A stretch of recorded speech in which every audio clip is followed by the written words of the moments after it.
அமித்ஷா கண்டிப்பாக திமுக எதிரி கட்சிகள், அதற்கு எடப்பாடி பழனிசாமி தான் எதிரின்னு சொல்லிட்டான்னு வச்சுங்க, நிச்சயம் நிறைய பேர் வந்துருவாங்க. அப்ப விஜய் தனிமையாக்கப்படுவார். அங்க தனிமையாக்கிச்சா நான் சொன்ன பாருங்க, 25 சீட்டு வருதுங்கிறது அது 8-10க்கு கீழே போயிடும். அதை விரும்ப மாட்டார். அவருக்கு ஒரு 50 எம்எல்ஏ வேணும்னு பார்ப்பார் அவர். ஸோ அந்த வகையில அப்படி ஒரு நிலை வரும் பொழுது அதிமுகவோட வந்து சேருவாரு, வேற வழி கிடையாது அப்படின்றீங்களா?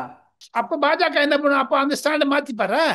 ஆ ஆ ஆ. ரெண்டு விஷயத்துல காரணம் இருக்காரு. ஒண்ணு முதலமைச்சர் தன்னை சொல்லிட்டாரு, அப்புறம் பாஜக இருந்தா நான் வரமாட்டேன்னுட்டாரு. அது ஒரு ஆமா. தவறான அரசியல் சூழ்நிலை. அது ம். மைனாரிட்டி ஓட்ஸை கேப்சர் பண்றதுக்கு பண்றாரே தவிர, தனக்கு தானே அவர் சொல்லக்கூடிய பாலிசிஸ் எல்லாம் பாத்தீங்கன்னா, எனக்கு ஒரு ஃபீலிங் வருதுங்க. நான் தமிழ்நாடு அரசியல் நன்றாக ஒரு நேர்மையில் பார்த்தவன். ஒருவேளை இவர் திமுகவினால் நிறுத்தப்பட்டிருக்கிறாரோ என்ற சந்தேகம் வருகிறது. Is a mask of DMK.